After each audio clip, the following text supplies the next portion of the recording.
Hey all, welcome to Circle of Tone, and we're back at it again. Today we have the mighty Chuck Schuldiner and Death. What can I say? It's one of my tougher ones. A lot of you may have, the guys that are on the Facebook group will see an old failed attempt that I did of Death that I didn't upload to the regular channel, but you can access it there if you want to join the Facebook group. Let's see how we did. Let's get straight to it. You know the drill. Please subscribe. If you can't buy anything, if you can't donate or whatever to the channel, subscribing is a huge help. I know a lot of my demographic are like my age or just 30s, and you don't subscribe, you don't share, you're not part of that type of thing, but this really does help me out. And let's get back to the guitar of Death. Circle of Tone.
What was that?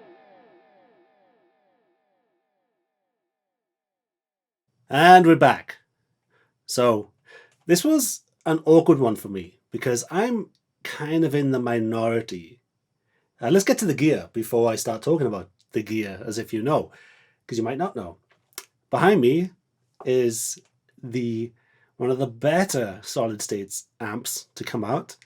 For those of you who don't know, most of Death's famous stuff was recorded with solid state amps, and the Valvestate Marshall in particular. So, what did he use? Let's just put up real quick a list of all the gear that we know that he used on the mid to later albums. But I actually kind of prefer the earlier stuff that he did with the JCM800s, because the Scream Bloody Gore era, that type of thing, that was a JCM800. So boosted, with the DS1 pedal. And I dug that. I know it sounds a bit grimier, but, metal and all that, it doesn't have to be too polished. So I actually thought some of the Death stuff sounded too polished, especially to the end. And I know that grated with him as well, because a lot of people were hating on him for that. All eras are just gold. They're just different. And that's the beauty with Chuck. He was such a good writer. His palette never seemed to get old. I mean, I'm not sure if it was the changing band around him, the different drummers, the different bass players, the different lead players. I wonder if that has something to do with the interesting aspect of Death. But I have this wonderful old footage of Chuck, and it goes back to what I was preaching on the Modern Metal Sucks video that I did, which is really popular, by the way. Check that out. He spent so much time rehearsing in the worst conditions in Tampa. I know from experience. He practiced outside. He rehearsed in storage units in the blazing sun. So they'd be standing out in the sun. The drummer, poor bastard, would be inside like a garage with a drum kit and a fan and a couple of bottles of Bud.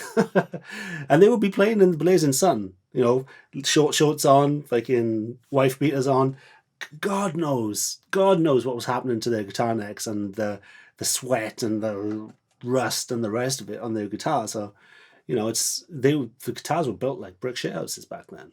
It's all part of my thing. Like, why were these bands so great? And it's because they didn't have one, you know, guy in his bedroom all the time doing all the riffs to a drum machine. You know, he rehearsed. In fact, he fell out a lot of the time because of what a taskmaster he was when it came to the rehearsals and things like that.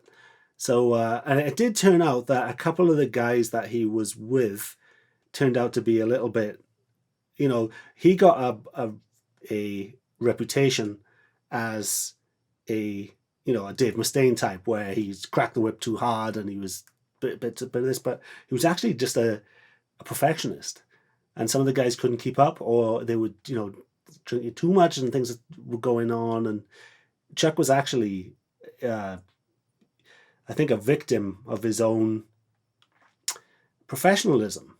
You know, it happened to a lot of those bands back then. Believe it or not, like bands like Annihilator, he was a taskmaster. You know, and a lot of the members couldn't keep up with him, and that is kind of, in my opinion, what happened with Chuck. So, a brilliant band. I mean, I was supposed to have seen them in the UK at their peak, and they cancelled, and I was devastated. You know, a couple of things happened to me weird. A lot of the death metal bands tended to like have blow up, and Deicide would have, you know, the Christians cancelling the concerts and all sorts of stuff going on. So it was a crazy time, you know, to be in the thick of it, and I was in the thick of it. I mean, if you see my my obituary video, I had to have surgery after being in the mosh pit of that. You know, it's serious times, but so much fun. I had heavy metal rhinoplasty, a free nose job. Yeah, thanks. DS1, practically through all of the eras of death, you could see this on the stage, and it's a beast. It's a snarky pedal. It's not the most tonal pedal. You know, a lot of these boutique pedals are pretty creamy. They sound good to the bedroom guys, but when you have a Marshall that's cranked and you put this in front of it, it has some sort of grainy character to it that is often overlooked. Oh, DS1. Monocle falls into my lap, spits out my tea. Oh, no, dude, these old pedals, man. Hit makers. So yeah, that's it. And I used 75s, G12T-75 Celestion speakers. I used the good old-fashioned SM57. And I also put on which I'm tending to do this now, a ribbon mic to add the warmth. And it's not so much of what they used at the time, it's to try and emulate the warmth of the tape. Because when you have something as cut-in as a goddamn Valvestate and a DS1, you know what I mean, and Seymour Duncans, which are snarky bitches as well, an SM57 gets a bit pokey with modern, you know, pristine recording. So I like to get that cloudy, vibey ribbon in there to try and chill it out a bit. It's like, guys, it's like a bar fight. Come on, let's all get along. You know, you don't have to stab me in the ear with that ice pick all night. Sort it out. All right, so that's it. Hope you like this one. I finally got around to it. A lot of these death metal bands are way harder than I thought they were going to be. So upcoming in the not soon, but in the future, I'll be going into grindcore again with the Carcass. No, not Heartwork. The earlier stuff, the Reek of Putrefaction era. Love that stuff. And I know the Heartwork guys are going to be heartbroken, but there's enough information on the internet about that goddamn album. Come on.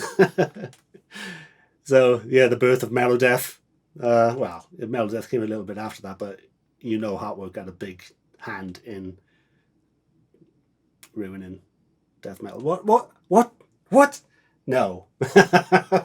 Shut up, Owen. Shut up. All right, guys. If you like these types of videos, please subscribe.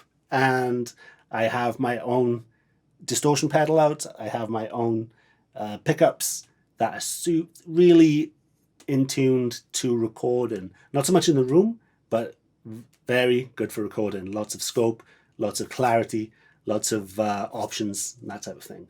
And you can also subscribe, just join our Facebook group, Circle of Tone Facebook group. I'd love to see you there. I answer all questions.